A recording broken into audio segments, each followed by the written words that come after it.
Kung ikaw po ay laging rejected sa mga loan application na ina-applyan mo, especially sa mga loan application na magaganda, which is si Bill, si One Hand, si Kasyalo. So dito guys, ibabahagi ko po sa inyo yung 10 loan application na best alternatives rin na pwede nyo pong applyan kasi yung mga loan application na to is mabilis pong mag-approve ngayong 2026. Sila po yung mga loan application na first-timer friendly. Hindi ka po dito mahihirapang mag-apply kasi napakadali lang po ng kanilang requirements. No need na po dito ng payslip at syempre hindi ka na po hihinga ng mga other documents. Dito po ay one valid ID lang ang kailangan. Kahit po yan ay PhilHealth pa or Teen ID, pwede ka pong makautang sa 10 loan application na isi-share ko po sa inyo. Kaya kung ikaw po ay laging rejected dyan online, no worries. Ito na yung 10 loan application na inaantay mo na pwede mong subukan ngayong 2026. Pero bago tayo mag-start guys, if ever na hindi ka pa po dyan subscriber, kindly click the subscribe button, turn on the notification bell para updated ka sa gantong usapan at especially sa ating pa-daily Gcash giveaway. Every video po na ina-upload ko, kumukuha po ako ng 2 lucky winners. At ngayon po, i-announce ko po yung unang lucky winner natin. So, congratulations po sa'yo kaagad. So, ang gagawin nyo lang po para makasali is ilalike nyo po yung video na to, mag-iwan kayo ng comment dyan sa comment section at i-share nyo po para at least makasali kayo sa ating pa-monthly cellphone giveaway. So, every last Monday of the month po ang announcement dyan.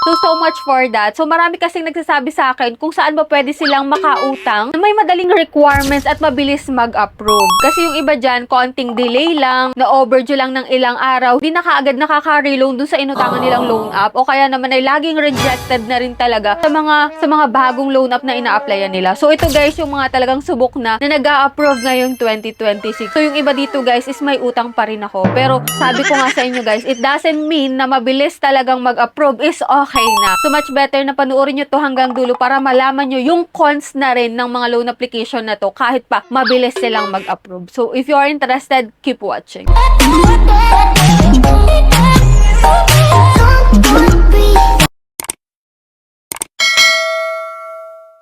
So, before tayo mag-start, so, syempre, hindi po to sponsored. Hindi ko rin po pinopromote at pinupush kayo na umutang dito kaagad-agad. So, ito po mga sasabihin ko po dito ng mga loan application is based na rin sa mga nakautang sa kanila. At hindi rin po pare-pareho ng mga loan amount na ini-o-offer. So, depende pa rin po yan sa profile na meron ka. If ever na ikaw po ay may bad credit history or may good credit history o kaya naman ay first-timer, iba-iba po yan, no? Kaya much better na manood po ng mga reviews. So, dito guys, hindi ko na kayo papalugoy-luguyin pa. So, ang una po sa list natin na pwede nyo pong utangan talaga, lalo na kapag hindi kayo ma-approve sa magagandang loan application, is si FT Lending. First loan amount po is pwede kang makatanggap from 1,000 to 3,000 pesos. Loan term is depende rin po 7 to 14 days. So, kalaunan po nagiging 30 days po ito. Pinaka-maximum loan amount po dito is up to 30,000 pesos. Pero po kapag ikaw po ay first timer, nasa 10,000 to 15,000 po yung pinaka-max na pwede mong mautang dito kay FT Lending. So, pinakang cons lang po dito, if ever na gusto mo mag-try kay FT Lending, mataas po ang service fee nito, maikli ang due date, medyo aggressive kapag overdue. So, yan po yung mga ilang sinasabi ng mga nakautang at naka-experience na talagang mag-apply dito kay FT Lending. Next na po sa list natin is si Mr. Cash. Dito guys, if ever na first timer ka, pwede mo ma-loan dito is up to 1,500 to 4,000 pesos. Ganun kalaki guys. At dito ang maximum loan amount dati is 25,000 pesos. Pero parang ngayon ata is nasa 38,000. Hindi ko lang sure guys. At ang term po dito is umaabot ng 7 to 14 days. Pero kapag po ikaw ay repeat borrower, syempre natataas na po yan ng 15 to 30 days. Pero nung nag-loan ako dito guys kay Mr. Cash, nasa 15 days na po siya sa first time. Ang pinakang cons lang po dito kay Mr. Cash is medyo mataas din po yung interest na kinukuha nila ha. And dito guys kay Mr. Cash, syempre kapag po ikaw ay medyo late nagbayad, medyo mataas din po yung chance mo na tumaas yung iyong credit limit. Kaya magbayad po on time kapag kayo ay uutang dito kay Mr. Cash. So ang kagandahan din po dito kay Mr. Cash na nagustuhan ko is meron silang reward system. Pag ni-refer mo yung link mo sa iba, may mga reward bonus ka na makukuha na pwede mong ibawas dun sa interest na ibabawas nila sa loan amount mo. At yun, pwede mong buong makuha yung mauutang mo dito kay Mr. Cash kapag may reward bonus ka. Ito na po yung ating pangatlo sa list, which is si Tech Cash. So currently po may loan po ako dito kay Tech Cash at ito po ay talagang mabilis mag-approve. Kahit po ikaw ay may bad credit history or may utang pa sa iba, nag-a-approve po sila. So kalimitan po ang offer po dito is 1,000 to 3,000, which is ganun nga po yung aking na loan, which is 3,000 po sinagad ko po. And 84 days po yun ha, hindi ko lang sure guys sa ibang account kasi 84 days yung sa akin. Pero kalimitan po dito kay Techcash is nasa 7 to 21 days po yung loan term. Ang cons lang din po dito is malaki daw po yung processing fee, which is true din naman guys. Kung mas mahaba po yung loan term mo, mas lalaki din po yung interest po dyan na kapag mas matagal mo po siyang babayaran, mas mataas din po yung interest na sisingilin nila sa iyo. Syempre, strict din po sila sa due date. So dito guys, makakatanggap ka po ng mga tax harassment. So itong mga sinasabi ko dito guys is based on my experience kasi ako mismo yung may utang sa kanila. So yun, nakakatanggap ako ng iba't ibang mensahe mula sa kanilang mga collection agent, no? So anyway, next na po tayo sa pang-apat na loan application para mabilis tayo, which is ito po ay si OLP or Online Loan Pilipinas. Ang pwede mo pong mautang dito sa first time is from 1,000 to 3,000 pesos rin po. Pero may iba pong borrowers na mas malaki pa po or mas mataas pa po dito yung nauutang nila sa first time. So depende pa rin po talaga yan. Dito guys, kay OLP, sa 7 days mo, free po yun. 0%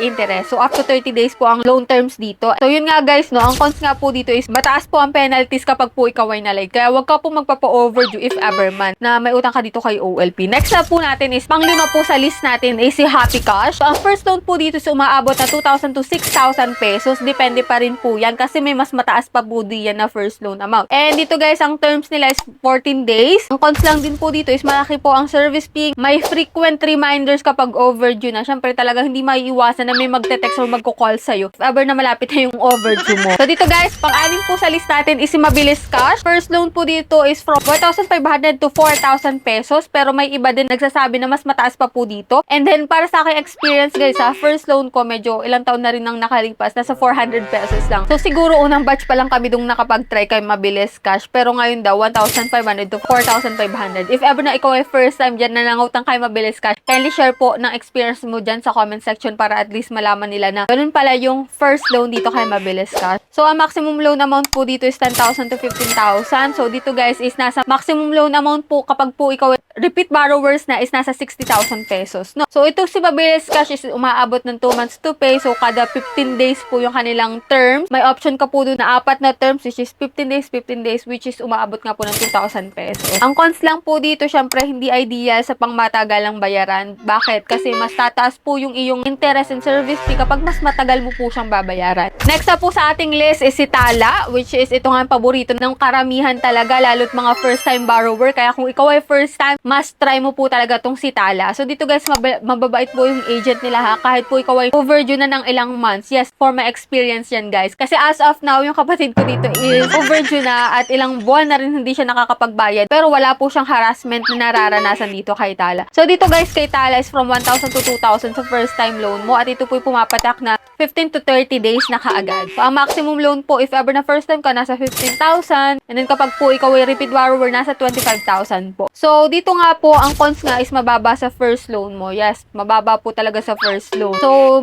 mabagal din po ang credit limit increase dito kasi for my experience, kada reloan ko sa kanya, tumataas po ng 500 pesos lang yung aking credit limit. So hindi ko lang sure sa iba po. Pero yun po ay sa experience ko. Next na po natin sa ating list is si Cash Express, which is ang first loan po dito sumaabot ng 2,000 to 5,000 pesos. Depende pa rin po yan sa profile na meron ka. And ang maximum loan po dito is hanggang 20,000 pesos. At ang loan terms po nila is 7 days to 14 days, which is sa 7 days po, 0% interest. Buo mo pong ma-receive yung mauutang mo dito kay Cash Express. Ang pinaka-cons lang dito guys is mataas po ang total repayment. Yes, which is true. May pressure po kapag overdue na. Syempre, yung interest nga dyan, nataas kada araw ng penalty mo. Kaya wag ka po magpapa-overdue dito kay Cash Express, no? And next po, top 9 po sa list natin is si Fido PH. Kaway-kaway sa mga may utang dyan kay Fido PH. So, first loan po dito, karamihan na sinasabi nila is from 2,000 to 6,000 pesos. And ang maximum loan hanggang 25,000 pesos. At ang terms po dito kay Fido PH is 14 to 30 days po. And ang cons lang po dito ay mas mahigpit sa verification at hindi po lahat ng mag-a-apply is guaranteed talaga na maa-approve. Pero pwede mo pong isa sa option itong si Fido PH if ever na wala ka talagang ma-applyan dyan at lagi kang rejected. Last na po sa list natin is si Mega Peso. So dito guys, buo mo pong ma-receive yung maluloan mo. Pumapatak po ng 1,000 to 3,000 po yung offer nila. So tataas pa po yan kapag po ikaw ay nakapag kapag reload. And then dito guys, sa maximum loan amount daw is nasa 30,000 pesos. Terms po nila 7 days to 14 days. Ang cons lang dito guys kay Mega Pesos, mataas po ang interest sa first loan kasi guys yung offer sa akin is 1,000 pesos and then ang